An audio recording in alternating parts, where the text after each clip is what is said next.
Este é mais um programa do Grupo 45 Minutos. Desde 2014, um podcast feito no Nordeste para o Nordeste. Estamos disponíveis em todas as plataformas. Assine o nosso feed no Spotify, no Podcasts da Apple, no Google Podcasts e no Deezer. Para nos seguir nas redes sociais, @podcast45, no Twitter e no Instagram.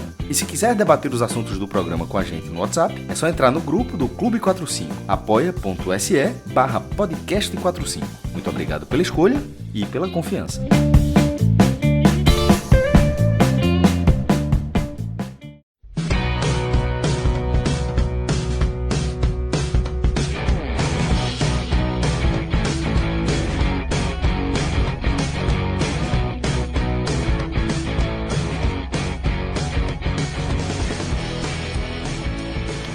Salve, salve galera, tudo bem com vocês? Mais um conteúdo aqui nos canais do Grupo 45 Minutos para a gente falar de Série B do Campeonato Brasileiro.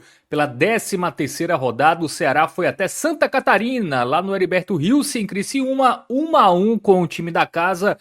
Empate importante, né? Ponto valioso aí pro Vozão nesta Série B do Campeonato Brasileiro. A atuação a gente vai destrinchar, né? Mas fato é que esse ponto tem importância muito grande aí para o Ceará na competição. Eu sou o Fábio Hermano, já estou conectado com o Léo Fontinelli.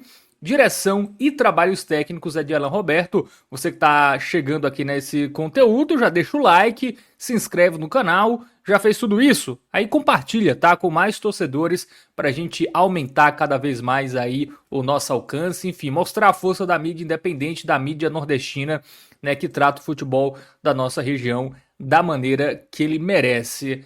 Léo Fontinelli, um jogo onde o Ceará fica no lucro, né? Empate fora de casa, ainda com técnico interino. Enfim, em boa parte do jogo não foi uma grande atuação assim, mas é um ponto que, mesmo se o Ceará tivesse numa fase boa, né, seria um ponto já a ser comemorado. Ainda mais nessa confusão, enfim, com o técnico interino, com a garotada tendo que resolver. Um ponto valioso aí nessa campanha de Série B. Valiosíssimo, viu, Fábio? Ponto valiosíssimo pelo desempenho do Ceará, pela bagunça tática que o Ceará apresentou desde o primeiro segundo de jogo. E eu diria que o Ceará apresentou essa bagunça tática desde que a escalação foi divulgada, né? Um desarranjo tático que não se esperava que fosse treinado, algo que no papel já parecia totalmente sem lógica e que, se fizer algum sentido, é na cabeça unicamente do Batatais. É uma escalação que foge totalmente aos padrões que vinha sendo mantido pelo Moza. É uma formação tática onde o objetivo de não perder foi deixado claro para o adversário desde o começo do jogo. E que mostra que as pessoas que hoje comandam o futebol e comandam até força de expressão, é até uma palavra muito forte para usar, faziam parte do antigo departamento de futebol, faziam parte da época que o Moza comandava o clube, e a partir do momento que eles mudam tudo, né, essa configuração, deixa bem claro que não existia uma coordenação de pensamento entre essas pessoas, ou que essas pessoas não tinham voz naquele período, e se elas não tinham voz, em que momento elas passaram a ser pessoas consideradas capacitadas para gerir o futebol do clube. Mas dentro dessa bagunça toda que é o Ceará, desde da porta de entrada do clube ao estacionamento dos funcionários, é uma bagunça generalizada, e o que torna esse ponto ainda mais valioso, importantíssimo, raro, e como você bem adiantou, assim, mesmo que fossem circunstâncias normais, um Ceará competindo dentro dessa Série B, já seria um ponto importante conquistado contra o Criciúma no Heriberto Rilse. Com esse ponto, né, o Ceará termina a rodada na 14ª colocação, com 17 pontos, 6 pontos acima da zona de rebaixamento, né, que tem o Londrina ali abrindo a zona da degola com 11 pontos, e a 4 pontos desse Criciúma, que é o 6º colocado. Enfim, tá no bolo, né, Léo? Assim, não dá pra descartar o Ceará na briga pelo acesso, mas já entrando no jogo, é um desempenho que ainda preocupa, né? Preocupa, Fábio, porque é um desempenho que ele tende a voltar para a estaca zero. Não é aquele desempenho de rearranjo que a gente é acostumado a ver no futebol quando eles passam por, o clube passa por uma mudança ou estrutural, ou de comando técnico, ou de comando de departamento, ou mesmo de reformulação de elenco. Esse momento de precisar reformular um elenco e mudar os parâmetros dentro da temporada não é algo inédito no futebol, é algo bem comum. E a gente consegue ver dentro dessas perspectivas, dentro desses trabalhos, quando essa mudança ocorre e ela começa a ter alguma construção lógica de caminho, né? Por mais que seja uma mudança discreta e quase imperceptível, você vê que as mudanças, de alguma forma, elas pelo menos têm uma lógica, por mais que essa lógica ela não retrate realmente a melhor solução para a saída daquela situação. O problema no Ceará é que você não vê uma lógica construída, você vê demissões, retiradas e mudanças de cargo sob pretexto de reformulação, mas que simplesmente são saídas que não são repostas, ou pessoas ainda em viés de preparação, sendo alçadas a cargos maiores, de maior relevância, de maior poder decisório no departamento. Assim, não é algo construído sobre uma lógica, algo construído sobre processos, e eu vejo assim, a cereja do bolo para coroar esse momento é um diretor de futebol que faltou a própria apresentação, né? Assim, acho que é algo muito simbólico e que não aparece, né? O diretor de futebol não aparece. O Ricardo Acosta, né? Ex-Ricardinho, que assumiu o departamento, está na função de executivo, exerce isso pela primeira vez, ocupava um cargo de assessor do presidente para assuntos de futebol. O Batatais, que era um auxiliar fixo da casa, assume a função porque se torna um coordenador e, ao mesmo tempo, ele decide que ele vai ser o treinador, e por mais que ele fale em coletiva que ele não tem vaidade, e obviamente que ele tem vaidade, ele sempre sonhou em ser treinador, ele tentou ser treinador por diversas vezes, por mais que tenha ocupado em períodos intermitentes cargos diretivos, mas sempre voltou a ser treinador, sempre foi o que ele sonhou, e sempre foi um treinador de desempenho medíocre, voltava a ser um auxiliar técnico, assumia times menores e sempre com um desempenho muito medíocre. Obviamente que ele tem esse sonho, obviamente que ele, por decidir quem ocuparia o cargo, ele usou essa oportunidade para tentar e se colocar na posição de treinador do Ceará, o que claramente não vem surtindo efeito e que deixa bem claro que ele é realmente um técnico que que é um técnico que há pouco tempo era do Guarani de Sobral, né? E hoje as pessoas que comandam o Ceará acharam por bem remontar o departamento técnico de 2019 do Guarani de Sobral no Ceará, achando que seria a solução para uma Série B dificílima e para um momento de crise interna e política do clube. Entrando no jogo, Léo, vamos começar pela escalação, porque chamou muita atenção, né? Se a gente for pegar as posições de origem dos jogadores, né? Me corrija se eu estiver errado, mas o Ceará começou com 4 zagueiros, 3 laterais, dos 10 jogadores, 4 zagueiros e 3 laterais. Tudo bem, teve lateral que foi ponta, lateral que foi ala, zagueiro que foi volante, tudo bem. Mas, querendo ou não, o time entrou com 4 zagueiros e 3 laterais, mesmo que improvisados em outras posições, né? Dos 10 jogadores, 7 jogadores bem defensivos. Qual a sua análise dessa escalação? Realmente é um medo de não perder, enfim, foi um apequenamento do Ceará nesse jogo, porque me chamou muita atenção essa escalação com muitos jogadores defensivos, e eu quero saber, na sua visão, se funcionou, pelo menos em partes, essa estratégia do Batatais. E o que ele quis fazer, né, com tanto jogador sem tanto ímpeto ofensivo. O que ele quis fazer é algo que eu acho que nem ele entendeu até agora. E o apequenamento passa por ter o Batatais no banco de reserva. O apequenamento passa já por isso. E as ideias que decorrem que são consequências desse fato, a causa é ter o Batatais no banco de reservas. É um treinador de times de uma projeção muito inferior à do Ceará. E essas ideias e a capacidade que ele tem para gerenciar um clube, para escalar um time, é muito decorrente de quem ele foi na carreira até agora, né? Assim, era um auxiliar técnico, dizem que um bom auxiliar técnico, mas como técnico de um time da projeção do Ceará não é capacitado para tal. E um jogo como esse começa na escalação mostrando que ele não é apto a ocupar o cargo dele. e, consequentemente, isso mostra que quem colocou ele lá não é apto também para ocupar esse cargo, né? Ou quem permitiu por omissão que ele ocupasse esse cargo também tem muita culpa, né? Então, a escalação que passa, como você bem destacou, assim, 4 zagueiros, né? Ele traz de volta o Pedro Gilmar, né? Que é um zagueiro de base, da base, que compõe uma trinca ali com o Éder e com o Luizão, já fecha no miolo de zaga com 3 zagueiros. O Ceará conta com o 4º zagueiro, que é o Júlio César, jogando como volante, mas é um zagueiro que já jogava nessa posição, que joga como volante, que também joga como lateral, e que estava na sua posição correta. Ali ele estava jogando no meio campo, que é onde ele vinha desempenhando e realmente vinha sendo uma das peças mais importantes ali desse meio campo.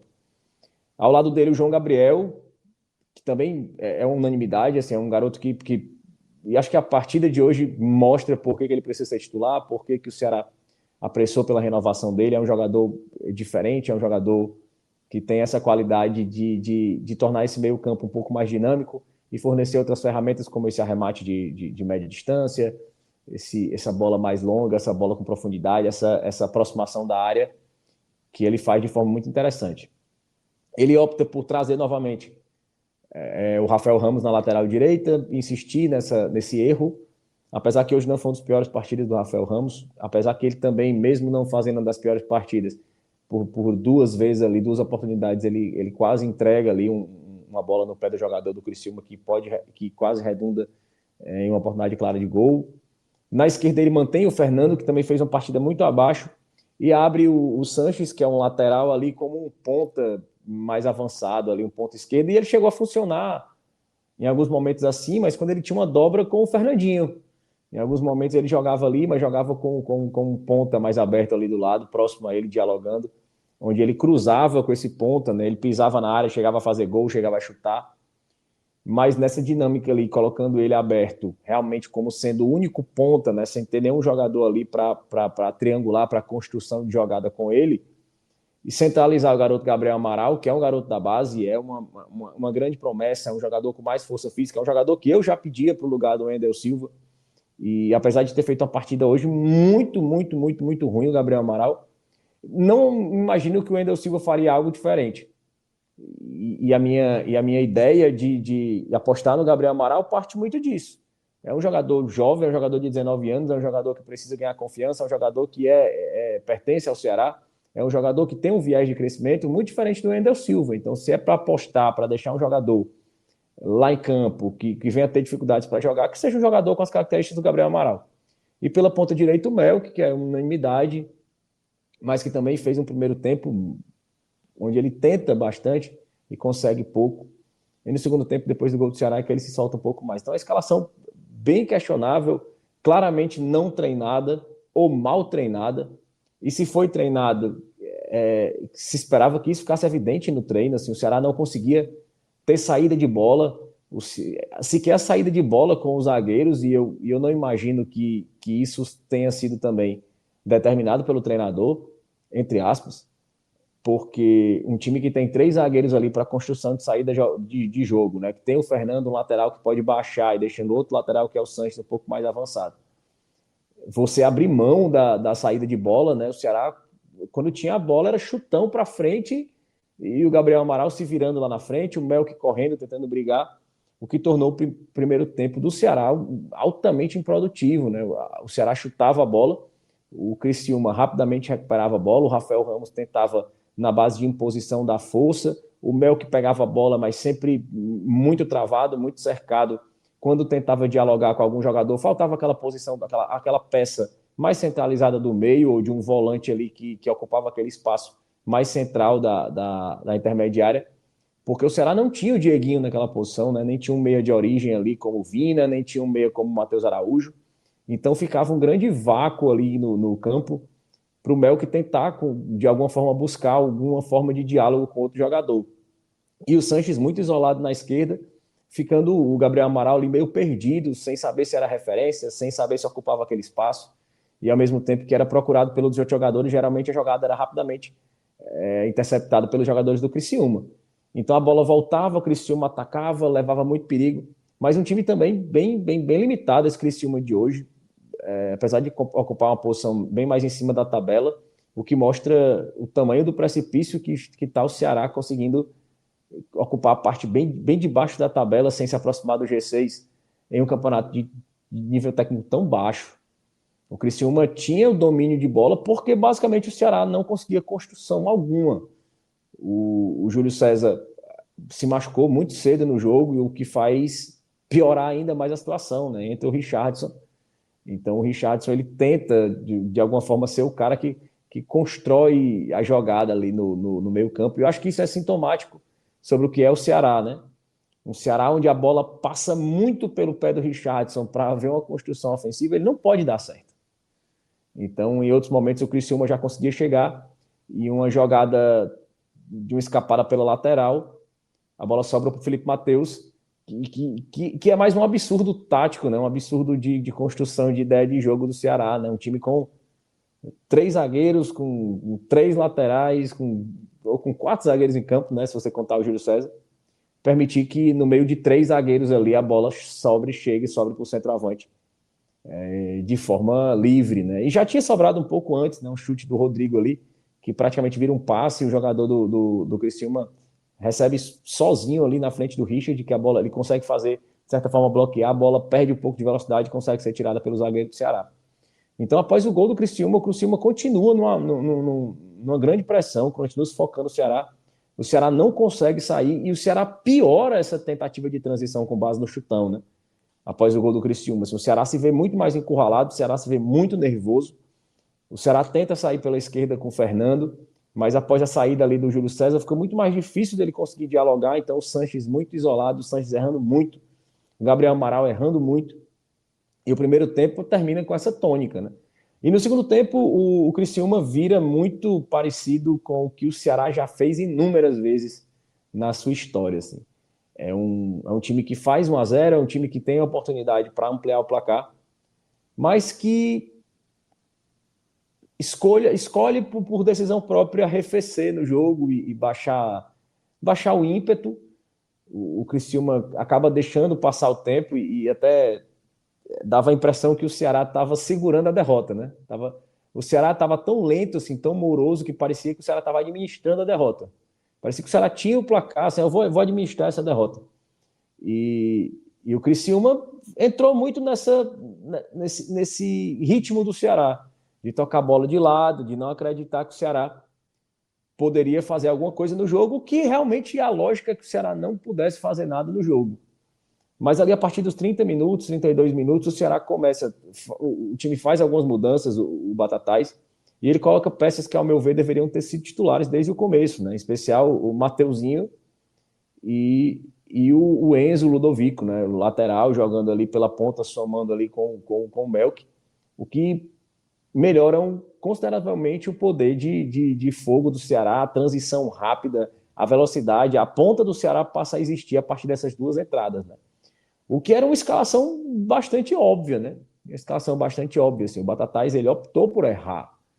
Ele optou por empobrecer o futebol, ele optou por travar o jogo, por não oferecer futebol.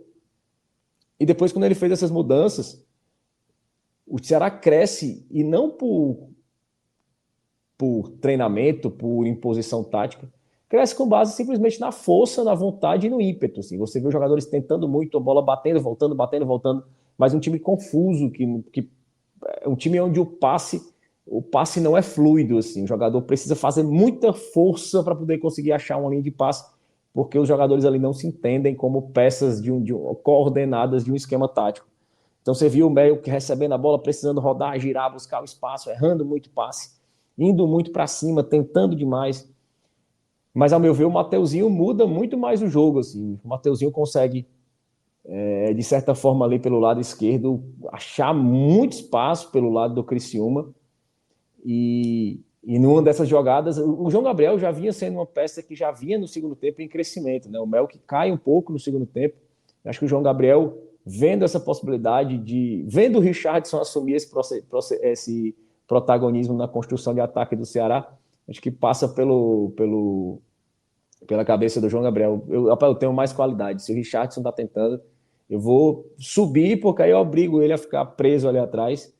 E eu sei que eu tenho mais qualidade, então garoto com muita personalidade pega a bola, recebe a bola do Mateuzinho, dá um chute ali muito no cantinho, e logo depois do gol, né, o Ceará empata com o João Gabriel. Logo depois o João Gabriel tem outra oportunidade, assim, o Melk tem uma oportunidade, um passe do João Gabriel, o Melk ali é muito travado ali na hora do chute, poderia ter feito, o Ceará tem chance de virar ali no minuto seguinte. E a partir disso constrói ali mais 2 ou 3 oportunidades que o Ceará poderia ter construído o gol. O Ceará vira melhor, fica melhor. E após essa sequência que o Ceará tem de chances ali, após os 40 minutos, é que o Criciúma retoma o controle da partida, obviamente por jogar em casa, obviamente pelo 1-1 não funcionar. E numa dessas jogadas, sem insistência, tem uma bola perigosa antes, uma cabeçada ali que passa perto, tem um chute do Marcelo Hermes também, que ele busca um ângulo ali também que passa perto. E ali na reta final, num bate-rebate, a bola sobra, o Richard recebe, rebate a bola, e numa disputa o Sanches cai, a bola bate na perna dele e resvala no braço de apoio, e o juiz ali marca pênalti, assim, foi uma pressão muito grande dos jogadores do Ceará, assim, foram para cima, e o VAR demora muito para chamar para revisar, né, a jogada, assim, uma jogada bem clara ali, que não foi pênalti, e o juiz vai ao VAR e anula o pênalti e dá para o Ceará 1-1, assim, um resultado importantíssimo, um resultado acima do que o Ceará produziu, se você ressalvar esses 7, 8 minutos ali que o Ceará teve entre o gol e esse recorte dele teve 3 oportunidades, 4, muito baseadas no ímpeto, na força, na insistência, no bate e volta, bate e volta, bate e volta. Foi o momento ali onde o Ceará realmente não usa do chutão, né? E tem um mínimo de lógica na sua construção, né? Ter 2 pontas rápidos abertos e não ter os 3 zagueiros e sair um pouco mais para o jogo. Foi uma escalação inicial, né, que deixou o Ceará sem agressividade, né? Assim, um time que, assim, como ia atacar, né, com aquela formação? Enfim, eu acho que não dava para esperar muito, né, do time do Foi Ceará. só chutão, foi horrível. É achar um gol na bola parada, enfim, um exatamente. contra-ataque, não tinha muito como controlar as ações do jogo, né, com aquela formação. Exatamente. Hoje a gente teve o João Gabriel decidindo, né, fazendo o gol de empate, já tivemos o Melk aí na rodada passada, até quando a garotada vai continuar tendo que ser protagonista, Léo? Assim, em tese, tudo bem, a garotada tá resolvendo, mas é esperado que eles oscilem, que eles passem em uma fase aí ruim, 3 jogos sem atuarem bem. Por enquanto isso não está acontecendo nesse recorte mais recente, mas dá para ficar dependendo só da garotada para decidir? De forma nenhuma. Acho que a garotada é uma grata surpresa, assim, não pelo trabalho que vinha sendo executado, que é um trabalho de longo prazo, que já vem colhendo frutos há muito tempo, e faltava essa profusão de jogadores sendo aproveitados ao mesmo tempo. Assim, acho que essa safra foi boa, né? O Israel Portela, ele sempre fala, o diretor da base, né, da base do Ceará, ele sempre usa essa frase, ele fala que essa não é a geração mais técnica e com mais qualidade que o Ceará já produziu, mas ela é disparada a geração que tem mais mentalidade, assim, que é mais focada, mais consciente, mais preparada mentalmente para subir ao profissional. E assim, você vê a quantidade de jogadores que estão subindo e jogando. Hoje a gente teve o Pedro Wesley, teve o Enzo, teve o Gabriel Amaral, teve o Pedro Gilmar, teve o Melk, teve o João Gabriel. É um time de base. Um time de base jogando. O que mostra claramente que o planejamento do começo do ano foi errado. São debates assim, que vem permeando assim, desde aquela fala do Atos, naquele raio-x do 45 minutos, que falam muito, né? É um erro, e claramente foi um erro de leitura de quem focou nessa parte do conteúdo. Obviamente, o que o Atos e o Fred destacaram foi que não é que a base revelar talentos e usar a base é um problema, mas quando a base passa a ser a base efetiva do seu time titular, é porque o seu planejamento deu errado. Quando você joga toda a responsabilidade em atletas que claramente estão em formação, é um erro na concepção do planejamento, é um erro de processo. E está salvando o Ceará nesse momento, isso é um fato. Ter revelações na base, revelar muitos atletas, ter muitos atletas jogando, não é um problema, nunca foi um problema. O problema é que essa consequência ela é fruto de uma causa de um erro de planejamento. Tanto que o Ceará perde um Dieguinho, tanto que o Ceará afasta um Pedro Henrique, tanto que o Ceará afasta um Vina. O Vina agora, nesse momento, está lesionado, mas voltou. Vende um Dieguinho. Então, assim, os maiores salários e os maiores referenciais técnicos projetados por 10 entre 10 torcedores e analistas no começo do ano, hoje não estão jogando, por diversos motivos. E você dizer que projetavam o Ceará usando 4, 5, 6 jogadores da base para jogar um jogo de Série B, você dizer que isso foi planejado, que isso foi pensado, não faz sentido nenhum. Então, obviamente que esses garotos da base são uma reserva técnica que a gente não esperava ter, mas agora que a gente tem, é o momento onde o trabalho precisa acontecer no sentido de reformular esse elenco em torno desses garotos. Não por planejamento, mas por contingência emergencial mesmo. Assim. Esses garotos viraram realidade, em especial o João Gabriel e o Melk. E o Enzo, ao meu ver, também já precisa jogar mais. O Júlio também precisa jogar mais. Mas que agora se reformule o time em torno deles, já que eles são essa grata surpresa, já que eles foram essa consequência não planejada, que agora seja usado da forma correta. Aí a bola fica para o departamento. Para o departamento saber, nessa janela, ser inteligente, o que eu não acredito, porque, ao meu ver, não existe departamento, não existe gestão, não existe presidente. Eu estava falando justamente isso aqui, que até a clássica frase do Fred, né, quando um treinador vai muito mal, o torcedor do Ceará não tem mais direito de dizer, assim, você não tem mal, o torcedor do Ceará não tem direito de dizer que a gente não tem treinador, a gente já sabia, vamos saber agora se a gente tem presidente. O torcedor do Ceará já sabe que ele não tem presidente, que ele não tem treinador, que ele não tem executivo, que ele não tem diretor de futebol.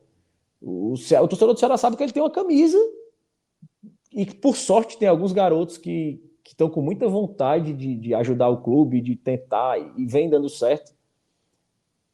E quanto mais cedo o Ceará entender que a briga do Ceará e eu não estou falando de pontuação, certo? Eu estou falando de cenário.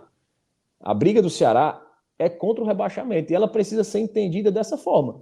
Porque entender dessa forma muda tudo. Muda o planejamento de contratação, muda o planejamento de organização tática, muda o planejamento de modelo de jogo, de planejamento, muda tudo. E o Ceará precisa jogar essa Série B a partir de então, ou pelo menos enquanto não tem uma gestão que exista de alguma forma, entender que o campeonato é de permanência. Em nenhum momento o Ceará pode, um ponto desse, projetar que está a 4 pontos do G6. Assim. O Ceará tem que projetar que ele está a 6 do primeiro da zona, e é assim que precisa ser. Porque o Ceará não comporta, pela sua falta de gestão, pela sua falta de senso de urgência e pela sua praticamente nenhuma capacidade de fazer futebol de forma técnica, de forma profissional, o Ceará precisa entender que ele trabalha com a régua de se afastar do primeiro da zona. Só isso. E já pensando na janela, dá para acreditar que um time que não consegue contratar um treinador vai conseguir contratar reforços, Léo? De forma nenhuma. E que os reforços que vêm, eu imagino muito que seja no nível do Brian Borges. Nesse nível de reforço aí. Não espero que venha nenhum jogador para mudar o patamar. E sendo bem sincero, eu não acredito que venha nenhum jogador que eu prefira ver em campo do que apostar em garoto da base. Eu, sinceramente, não tenho por que achar que o Brian Borges vai assumir o lugar do Enzo ou do próprio Aloysio, que nem está jogando, que é outro jogador da base que, ao meu ver, é bem melhor que o Brian Borges. Assim, é uma necessidade de contratar para dar uma satisfação, mas nenhum sinal de competência vem desse departamento que me faça acreditar que isso vai ser algo positivo. Muito bem, vamos continuar avaliando, né, o Ceará agora individualmente, mas antes tem recado do Vini Júnior e da Bet Nacional. Ensinamentos do Vini Sênior. Se há muita ventania, busca a calmaria. A pausa tem poder. Quem aposta precisa saber a hora de fazer uma pausa. Por isso, Vini Sênior está aqui. Na Bet Nacional, você pode parar por um tempo ou se excluir se não estiver se divertindo. Jogue como sênior, com responsabilidade. Bet Nacional, a bet dos brasileiros. Proibido para menores de 18 anos. Tá aí, recado da nossa parceira Bet Nacional, com o Vini Júnior sempre reforçando o jogo responsável Aposta é entretenimento, tá, gente? Não é investimento, jogue com responsabilidade. Copa do Mundo, eu sei que a galera se empolga, mas, enfim, vamos na boa. Bom, vamos começar pelo Richard, Léo Fontinelli, né? Teve algumas intervenções, e aí, qual o saldo do goleiro? O Richard foi bem, ao meu ver. Não teve culpa no gol ali, foi praticamente ali refém da falha do sistema defensivo. Foi importante, por mais que tenha resvalado apenas, mas tirou a força da bola ali, que fez o zagueiro ter tempo de tirar. No próprio lance do pênalti, que foi anulado, ele faz uma intervenção importante, fez outra intervenção importante em outro momento, no chute também de fora da área do Criciúma. Então eu vou dar um bem para o Richard hoje, eu acho que ele foi relevante hoje na conquista desse ponto aí, um goleiro que fugiu aí dessa média do amarelo goleiro aí. Muito bem, trio de zaga, Pedro, Gilmar, Luizão e Éder. Achei o Éder mal, dá um laranja pro Éder, acho bem perdido, acho que teve uma dificuldade de compreender esse posicionamento com 3 zagueiros, acho que isso até retraiu ele um pouco na questão dos passes mais longos, ele tem um pouco dessa qualidade, tentou até quase conseguiu um passe longo no momento importante ali do jogo, mas via de regra ali bem abaixo, assim, bem perdido, sem tempo de bola, bem abaixo a partida. Uma das piores partidas do sistema defensivo do Ceará foi justamente quando contou com 3 peças. Então vou dar o mal aí pro Éder, laranjinha. Muito bem. Luizão? Mal também, ao meu ver, diretamente responsável pelo lance do gol. Ali aquela falha de posicionamento do Luizão, ela é bem clara, apesar da responsabilidade ser bem dividida entre os 3, mas uma partida muito até... O Luizão até, numa característica bem clássica dele, que é a rebatida, aquela bola tirada mesmo da área, ele hoje foi bem discreto mesmo, então uma rara partida abaixo do Luizão hoje. E o Pedro Gilmar eu vou dar um razoável, acho que dentre os 3 foi a melhor peça, por mais que ele tenha esse problema de parecer inseguro algumas vezes, mas foi um dos mais efetivos, assim, com boas intervenções, boas antecipações. Entre os 3 zagueiros era o que parecia estar mais ligado ali, mais ativo no jogo. Então dá um razoável aí pro Pedro Gilmar. Bom, vamos para as laterais, né? Para os alas hoje, Rafael Ramos e Fernando. Rafael Ramos, razoável. No segundo tempo ele dá algumas falhas individuais ali, mas que efetivamente elas não resultam em um lance direto de perigo, elas são...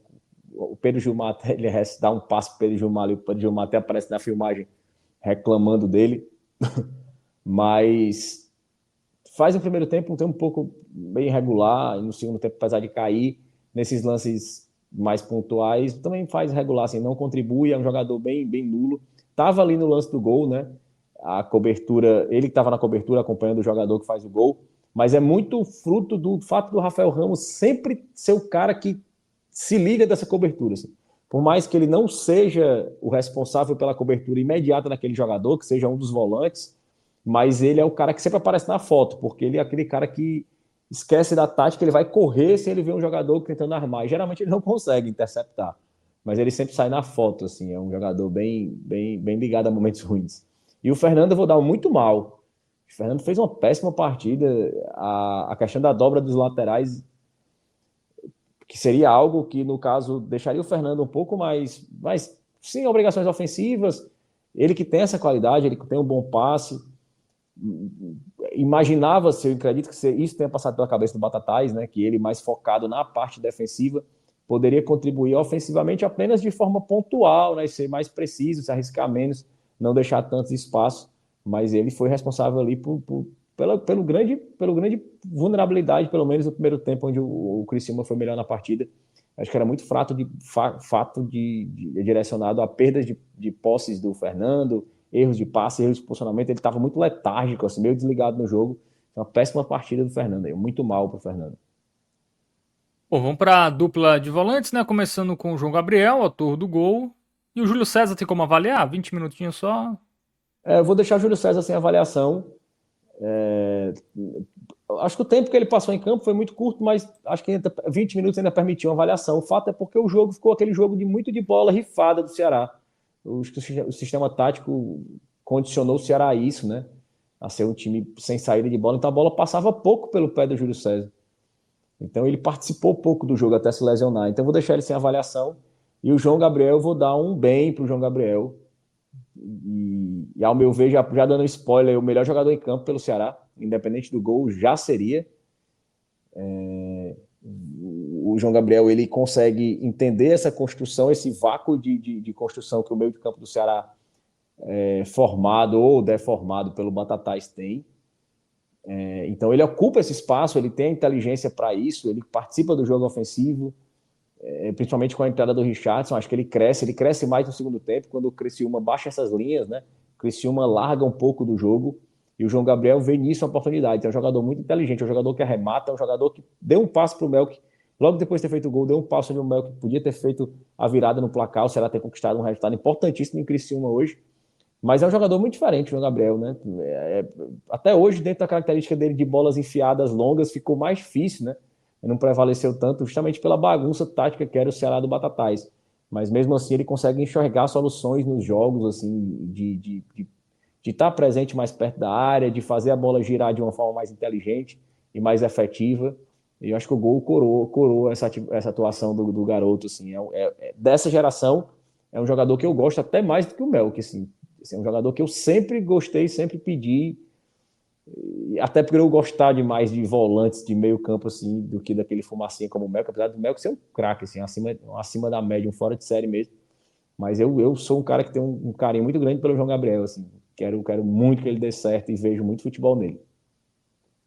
E o Richardson, né? Foi basicamente o titular do time, né? Jogou ali mais de 70 minutos. O Richardson foi razoável, não comprometeu. Acho que a culpa do Richardson tá em campo não é dele. Acho que ele é uma vítima e consequentemente torna todo o torcedor do Ceará vítima, né? Quando você olha para o campo e você... Primeiro, quando o treinador saca um dos seus melhores jogadores se lesiona e você vê o treinador trazer o Richardson para a partida e a partir daí o movimento ofensivo do Ceará passar diretamente, a bola passar muitas vezes pelo pé do Richardson, é um fato preocupante, é um fato que joga luz sobre a péssima montagem do elenco, joga luz pela incapacidade do Ceará encerrar alguns ciclos, pela incapacidade do treinador, pela pobreza do elenco, vários fatores. Então, mas apesar disso foi bem razoável, assim, não cometeu falhas graves defensivas, mas também ofensivamente não teve um grande destaque, tentou, conseguiu conectar alguns passos, mas um razoável para o Richardson. Muito bem. Só para confirmar o Rafael Ramos, Léo, a nota dele? Mal, né? O Laranjinha, é isso? Isso. Não, razoável. O Rafael foi razoável, perdão. Então, amarelinho aí pro Rafael Ramos. E aí o trio de frente, né? O Sanches ali como ponta, o Melk, os garotos, né? Gabriel Silva, né? E o Melk. O Sanches muito mal. O Sanches, ele não conseguiu achar hoje essa posição dele, como eu já tinha dito, assim, falta um diálogo que ele funciona nessa posição se você tiver um meia ou um ponta de origem ali jogando, né? Alguém para tabelar com ele, que ele possa passar, que ele possa cruzar, né? Que ele possa fazer a diagonal. Ele é um cara que pisa na área, é um cara que finaliza bem. Então, sem essa segunda peça, não faz muito sentido.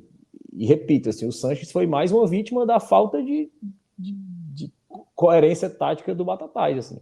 Foi uma grande bagunça e acho que o Sanches foi uma vítima disso, basicamente, assim, não conseguiu construir nada no jogo. Muita vontade, muita tentativa, quase cometeu um pênalti ali no final, mas uma partida bem abaixo do Sanches. O Gabriel Amaral, muito mal também. O garoto não se achou na partida, nem na parte de finalização, nem na parte de combate à bola.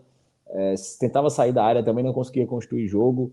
Na finalização não teve muita oportunidade, mas infelizmente porque viveu um momento onde o Ceará era na base do chutão e ele ali disputava, até travava alguns diálogos, até conseguia de alguma forma prevalecer, incomodar o zagueiro. E nesse aspecto de pressionar a saída de bola do Criciúma e tentar, ele foi muito melhor do que o Wendel Silva. E partindo do pressuposto que o Wendel Silva também era nulo ofensivamente, o Gabriel Amaral, ao meu ver, continua sendo a peça que eu traria para titular no Ceará. Mas não obstante isso, assim, muito mal hoje na partida de hoje. E o Melk eu vou colocar um razoável. Eu acho que hoje não foi uma boa partida do Melk, apesar de que durante grande parte do jogo ele foi a única, e como vem sendo, como é a lógica que seja, a única válvula de escape do Ceará. Mas perdeu um gol bem claro, perdeu outras jogadas mais fáceis, até pela circunstância tática também do clube, do elenco que foi montado, o time que foi montado hoje pelo Batatais.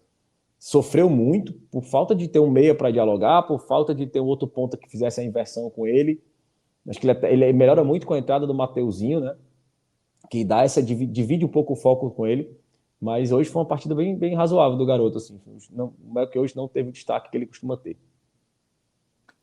Muito bem. Time titular avaliado, né? Jogadores do banco. Você já adiantou que gostou de algumas entradas. Vamos lá, né? Lucas, Mateuzinho, o Enzo e o Pedro. O Luca voltar mal.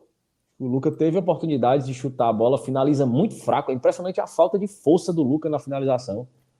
E dentro desse contexto de 7 minutos ali, onde o Ceará teve a maior pressão ali, a maior chance de gol, o Luca teve pelo menos 2 chances ali, que o Gabriel Amaral não teve no primeiro tempo, né? E finaliza muito mal, participa muito mal do jogo, mas ele que tá voltando de lesão, né? Precisa considerar isso, mas fez uma partida, uma má partida hoje o Luca. Qual foi o outro? O Pedro Wesley, eu vou deixar sem avaliação, a gente participou pouco do jogo, não tem como avaliar muito a participação dele. O Mateuzinho, eu gostei, eu acho que o Mateuzinho foi bem na partida de hoje, eu acho que foi diretamente responsável pelo melhor momento do Ceará na partida.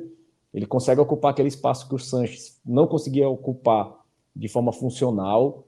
Ele percebe aquele espaço de fazer a infiltração e fazer a diagonal. Ele usa muito isso e durante esses 7, 8 minutos até o Eduardo Batista conseguir de alguma forma neutralizar isso, é o que o Ceará tem a sua melhor partida, melhor momento da partida, empatou e claramente poderia ter feito a virada ali naquele contexto onde o Mateuzinho realmente chama para si a responsabilidade das ações. Então, acho que o Mateuzinho foi bem hoje. E o Enzo, acho que o Enzo foi razoável. Teve alguns lampejos de positividade além, mas fica no razoável. Acho que bem participativo, bem ativo. Ele dá uma dinâmica que nem o outro lateral do Ceará dá, mas fica no razoável hoje. Muito bem, então todo mundo avaliado. Para fechar, o Batatais. Um vermelho Batatais, muito mal. Já surgiu assim, com 2 jogos já tem o vermelho Batatais. Assim. É um treinador que não tem o tamanho para o Ceará, é um treinador que não tem o conhecimento para assumir o cargo de treinador principal do Ceará. Respeito a história dele, nada contra o profissional. Mas a história dele mostra que ele não tem capacidade para isso. Assim. A história dele como treinador mostra que ele não tem capacidade para isso. E nada que ele diga em coletiva que não tem vaidade de permanecer no cargo, nada disso me convence, porque ele sempre foi um cara que tentou várias vezes a carreira de treinador. Sem sucesso algum e mostrando também a mediocridade desse futebol aí nos outros times que mostrou no Ceará. Assim, não tem o tamanho para o Ceará. E é mais uma peça, uma vítima nesse processo gigantesco e coordenado de apequenamento e destruição do Ceará, que vem sendo conduzido por essa gestão há muito tempo. O Batatais segue, né? Teve a negativa do Júnior Rocha, do Paysandu, né, na semana passada. E aí, qual vai ser o próximo alvo do Ceará? Vai esperar cair algum técnico? Enfim, deixa o Batatais. Hélio dos Anjos ainda é uma possibilidade, enfim. O Náutico tem uma sequência difícil, né? O Náutico dos últimos 3 jogos fez 1 ponto e tem Vila Nova, Juventude e Goiás, né? Não é uma tabela fácil. É nisso que o Ceará tá apostando? Uma crise lá no Timbu? É muito difícil saber o que o Ceará está prevendo, sinceramente, viu, Fábio? Porque não existe departamento, não existe processo. Foi falado que o Ceará anunciaria um treinador independente do resultado do jogo passado. Depois foi dito que ia manter o Batatais porque os treinadores estavam empregados e ia esperar o mercado se movimentar. Depois já foi dito que não era isso, que o Batatais seguia como técnico, mas o Ceará estava no mercado procurando. Então, assim, é um departamento sem coordenação, sem cérebro, sem funcionalidade. Enquanto isso, quem decide é o Batatais e ele segue se mantendo no cargo, ele mesmo se mantendo no cargo, escolhendo. E assim, partindo do pressuposto que o Batatais tem esse desejo de ser treinador e a decisão de trazer um treinador, de fazer um esforço no mercado passa por ele, eu não vejo muito ele indo para o mercado se esforçar ou sendo um poder de de tensionamento favorável aí para a vinda de um treinador. Sinceramente. Muito bem, então é isso, tá? Passada a régua no Ceará, que vai voltar a campo agora em casa, tá? O próximo jogo do Vozão contra o Botafogo de Ribeirão Preto, que é um time da parte de baixo, né? Tá ali lutando contra o rebaixamento. Mas um joguinho ali que pro Batatais se manter, né? Uma vitóriazinha ali, mesmo não muito bonita. 3 pontos e ele segue aí. Depois a sequência fica difícil, tá? Tem o Botafogo, mas depois tem Juventude e Goiás fora, tá? É uma sequência dura. Depois aí desse jogo contra o Botafogo de Ribeirão Preto. E aí, qual a expectativa, Léo, para esse próximo confronto em casa? Teremos um bom público ou com a Copa do Mundo piorou? Não, as torcidas principais do Ceará seguem com a campanha de público zero. E hoje a maior organizada do clube aumentou o tom dos protestos, né? Fazendo protestos em frente em todas as capitais, né, do país, inclusive em frente à CBF, pedindo a saída do presidente e reforçando seu posicionamento pela manutenção do público zero. Então, mobilização de torcida não vai ter, independente de Copa do Mundo. É realmente um momento crítico da questão da gestão do clube, né? Um clube que contratou recentemente uma assessoria de imprensa baseada ou especializada em contenção de crises. E eu até tuitei sobre isso, assim, é impressionante, assim, como a aula de gestão que essa gestão do Ceará dá, né? Você coloca o time numa crise por incompetência sua, você não tem capacidade de tirar o time da crise, e você usa o dinheiro do clube para comunicar em períodos de crise. E mais, né, assim, é curioso, assim, é curioso que após esse contrato com essa assessoria, ele é recente, que depois desse contrato ter sido assinado, o Léo Dias resolve falar sobre uma denúncia feita a um conselheiro do clube que é juiz.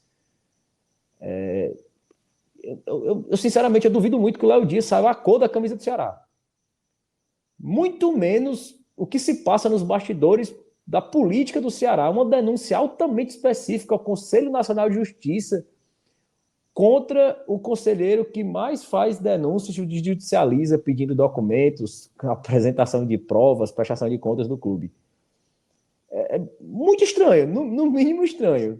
No mínimo muito estranho, assim, uma coincidência muito grande, assim.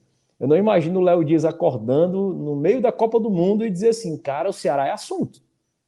O Ceará é pauta.